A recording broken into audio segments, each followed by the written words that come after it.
స్వచ్ఛమైన నాణ్యమైన గౌదర్పార్ పూజా ఉత్పత్తులు www.gaudarpar.com ద్వారా ఆన్లైన్ లో ఆర్డర్ చేయండి. మీ ఇంటిని దేవాలయంగా మార్చుకోండి. నమస్తే రమగారు. నమస్తే జయ. రమగారు, భక్తుల కథలు చెప్పుకుందాం. ఈసారి రాజు భక్తుడు రాజు. ఓహో, రాజభక్తుడు రాజభక్తుడి కథ చెప్పుకుందాం. పూర్వం అట ఒరిస్సాలో ఓఢ్ర దేశం అని రాస్తారు. సాత్వికుడు అని ఒక రాజుగారు ఉండేవారు భువనేశ్వర్కి. అయితే ఇప్పుడు ఆయన ప్రతిరోజు జగన్నాథ స్వామి దేవాలయానికి పాదచారిగా వెళ్ళి స్వామివారి నైవేద్యం అయ్యాక మొట్టమొదటి ప్రసాదం తీసుకుని వచ్చేవాడు. మహాభక్తుడు. ఎంత భక్తుడు! మంత్రి, సేనాధిపతి, దండనాయకుడు, అంగరక్షకులతో పాటు అందరూ నడిచి రావాల్సిందే. ఓకే. అందరినీ నడిపించు తీసుకొచ్చి ప్రసాదం పుచ్చుకునేవాడు. మహానివేదన అయ్యేదాకా నిలబడేవాడు. అంతా భక్తుడు అనమాట. అయితే ఒక్కసారి ఏమైందట, ఈయన మహానివేదన సమయానికి వచ్చేసరికల్లా వాళ్ళ అలంకారానికి కొంచెం ఆలస్యమైతే వాళ్ళు ఏమన్నారు, స్వామి నివేదన చేసేటప్పుడు భక్తులందరూ ఉంచోకూడదు, అక్కడ కట్నే వేస్తారు కదా, తలుపు బయట ఉండాలి. ఎంతసేపు నుంచుంటారు, మండపంలో కూర్చోండి అని చెప్పి మండపంలో ఈయన మండపం వైపుకి వెళ్ళాడు.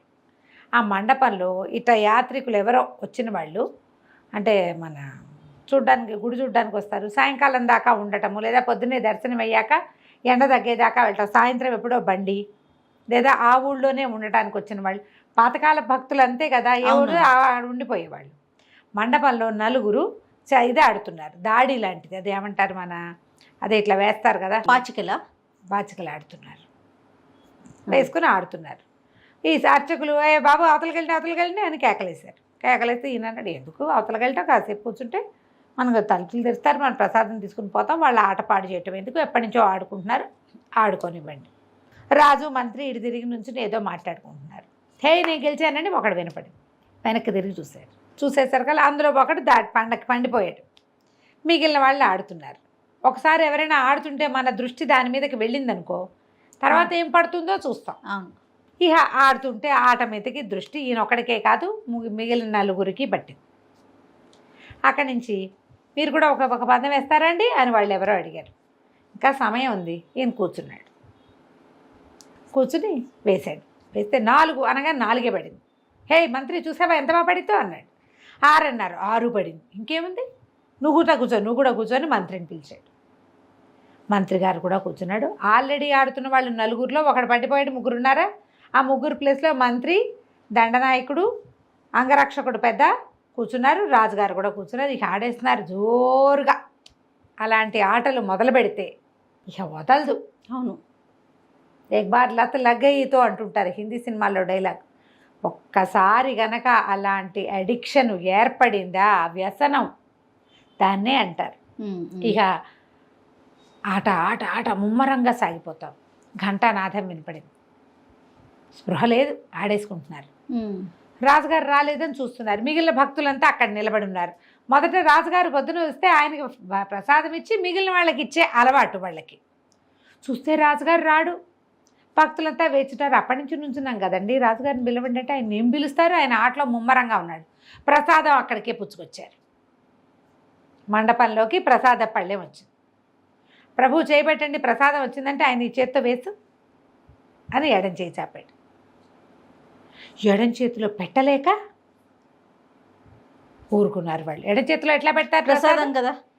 దాంతో వాళ్ళు వెనక్కి వెళ్ళిపోయారు. ఆట అయిపోయాక అప్పుడు రాజుగారి కూడా తెలిసింది. ఇంకా నివేదన అవలా, పదండి ప్రసాదం తీసుకుందాం అన్నాడు. అనగానే గుడి తలుపులు మూతపడిపోయాయి.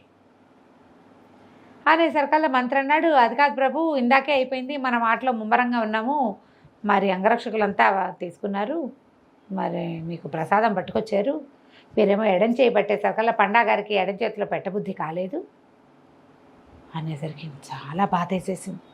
ఏమిటి, ఈ ఆటలో పడి జగన్నాథ ప్రసాదం వదిలేశాను నేను, ఇలాంటి వ్యామోహమా నాకు ఇలాంటిది ఉందా అని సాత్వికుడు విపరీతంగా బాధపడిపోయాడు. ఏడ్చేశాడు అక్కడ నిలబడి. ప్రసాదం తీసుకోకుండా గుళ్ళోంచి ఎట్లా వెళ్తాను, 10:30కి తీసుకోవాల్సిన ప్రసాదం అపరాహ్నం అయిపోయింది, 12:30 అయిపోయింది. ఆట ఆయన చాలా దీనవదనంతో కాళ్ళు ఈడ్చుకుంటూ వచ్చాడు. దీనికి ఏదైనా చెయ్యండి, ఈసారికి అయింది పొరపాటు, పొరపాట్లు ఎప్పుడైనా అవుతాయి, మీరు ఎప్పుడు ఇట్లా చేసిన వాళ్ళు కాదని ఎంత నచ్చజెప్పినా ఆయనకి నచ్చుబాటు కాల. దుఃఖిస్తూనే ఉన్నాడు, బాధపడిపోతూ. బాగా ఆలోచించాడు, నేను ఎడం చేయి పట్టడం ఏంటి ప్రసాదానికి, ఆడితే ఆడని కుడి చేయి పట్టి ఉండొచ్చు కదా, అంత ఒళ్ళు తెలియని నాకు ఎందుకు వచ్చింది, పెదవ ఎడం చేయి, దీనికి తెగ్గొట్టేసుకోవాలనిపించింది ఆయనకి. ఇది ఒకటి ఉండబట్టి కదా నేను చేజాపాను, నేను తప్పు కాదు, ప్రసాదానికి ఎడం చేయి పడతానా నేను, రాజునయ్యుండి నేను ప్రజలకు ఏమి చెప్తాను నేను, పైగా నేను ఊడిస్తే కానీ రథం కదలదే, నాలాంటి సేవ జగన్నాథుడు ఒప్పుకుంటాడా, ఇంకా వ్యసనపరుడి సేవ ఒప్పుకోడు ప్రభువు, నేనేం చేయను రేపు, నేను వెళ్తే నా మొహం మీద తలుపులు మూసేస్తాడేమో, అట్లా ఎన్నెన్నెన్నెన్నో ఊహించేసుకున్నాడు. ఇక నన్ను కరుణించడు, నా దేశం ఏమైపోతుందో, నా వల్ల నేను చేసిన ఒక వెధవ పని, ఒక పొరపాటు, ఒక వ్యసనపరత్వం వల్ల ప్రజలంతా కష్టపడతారు. ఇట్లాంటి దుర్మార్గులైన రాజులు ఉన్నప్పుడు అకాల వర్షాలు వస్తాయి, క్షామం వస్తుంది, నా వల్ల నా రాజ్యం అంతా పాడైపోతుంది, జగన్నాథుడు వెళ్ళిపోతాడేమో ఓడ్ర దేశాన్ని వదిలిపెట్టి. ఇక పలకకపోతే ఇట్లా పిచ్చి పిచ్చిగా ఆలోచించేసుకున్నాడు, ఏడ్చేశాడు, అన్నం తినలా, ఎంత బతిమలాడినా ఆహార స్వీకారం చేయలే. తెల్లవారి జామున ఏమనిపించింది ఆయనకి, రాత్రికి ఈ చేయి తెగ్గొట్టేసుకోవాలి, నా అంతటి నేను తెగ్గొట్టుకోలేనేమో అని చెప్పి ఏమన్నాడు, మంత్రి కబురు చేశాడు. మరి నాకు ఏవో పిచ్చి పిచ్చి కళ్ళు వస్తున్నాయి, ఏవో చేతులు వస్తున్నాయి గదిలో ఇంచి బయటికి, అలాగ తెలుస్తుంది కిటికీలో ఇంచి, నువ్వు కిటికీ బయట ఉండు, ఏదైనా ఒక చెయ్యి కిటికీలో ఇంచి బయటకు వస్తే ఆ చెయ్యి తెగ్గొట్టేసేయి అని చెప్పాడు. రాజుగారు అసలు ఏడు చచ్చిపో ఇదైపోతున్నాడు కదా, ఆయన బాధపడిపోతున్నాడు. సరే ఆయనకి కళ్ళు వస్తున్నాయి, కళ్ళలో కనపడిన చేతులు విడిగా నేను పడగొట్టడం ఏమిటి, ఆయనకు వస్తుంది కళ. ప్రసాదం తీసుకోపోవటం వల్ల ఆయన మనసులో కలుగుతున్న బాధల వల్ల వచ్చే హల్యూసినేషన్స్, ఆయన మాట కాదంటాం ఎందుకు, అలాగే ప్రభు ఇక్కడే నుంచుంటాను అన్నాడు. ఆయన పోయి కిటికీ పక్కన కత్తి మోహరించుకుని రెడీగా పెట్టుకుని నుంచుని ఉన్నాడు.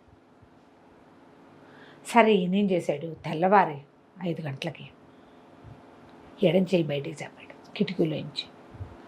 మంత్రి ఆశ్చర్యపడి, ఇదేమిటి ప్రభువు చెప్పినట్టే నిజంగానే చెయ్యి వచ్చిందే, చెయ్యి కాస్త కొట్టేశాడు. కొట్టంగానే కేవ్వమని కేక వినపడింది.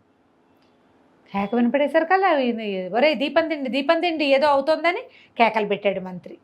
ఏమవుతుందో తెలియలే, చెయ్యి దిగితే రాజైతే మాత్రం ఏడుస్తాడు, వెతగా కేకలు పెడతాడు కదా, అరిచే తెగిపోయింది ఇక్కడ దాకా, ముంజి మణికట్టు దాకా కోసేశారు.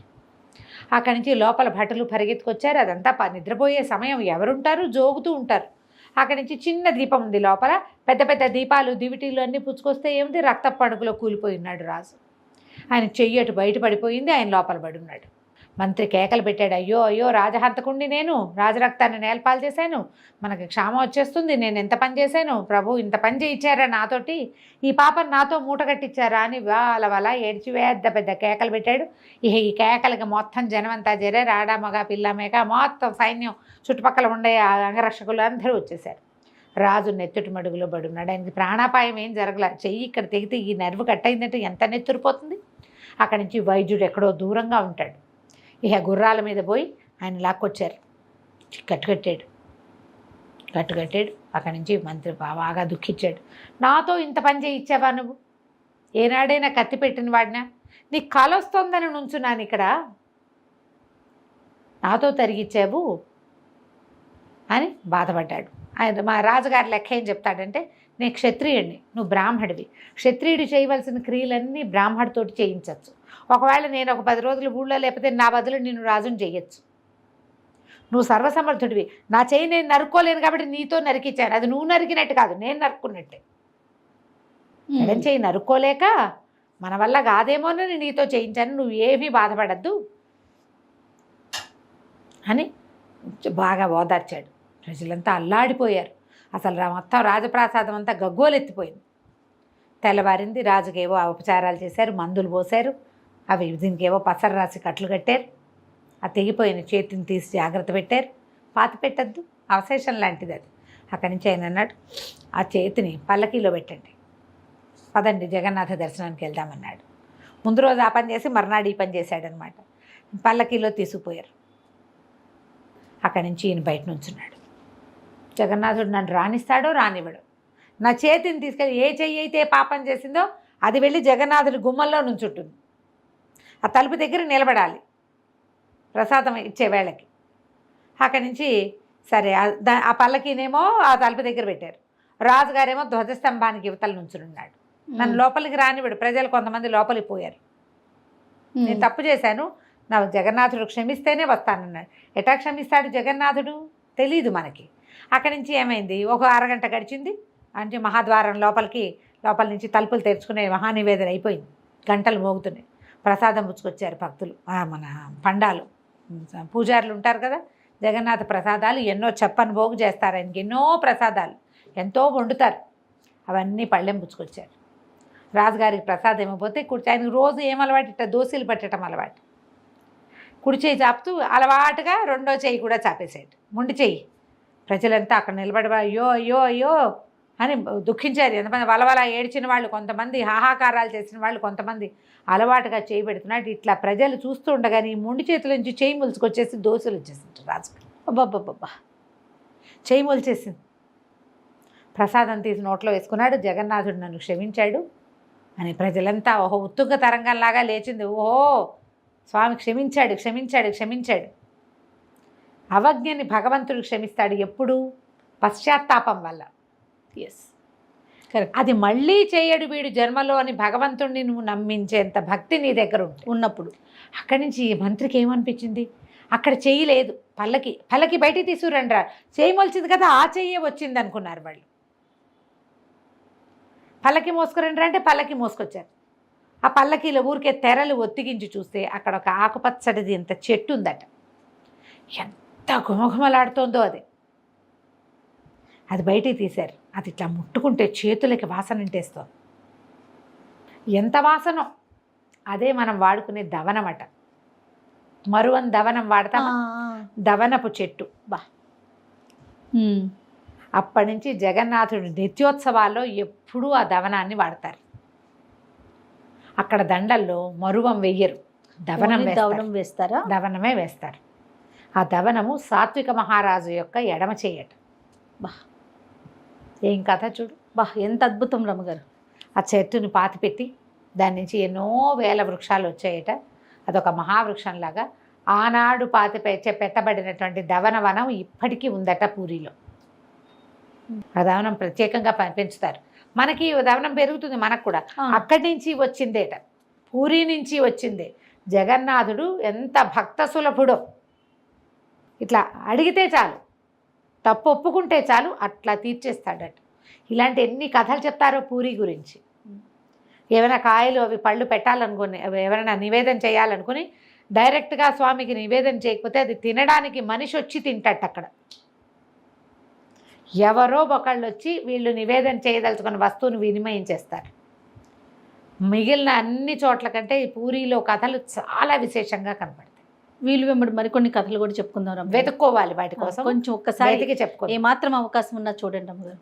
మహాద్భుతంగా ఉంది. ఎంత బాగుంది చూడు కదా, చాలా చాలా బాగుంది. కథ కంచికి మనం ఇంటికి. నమస్తే.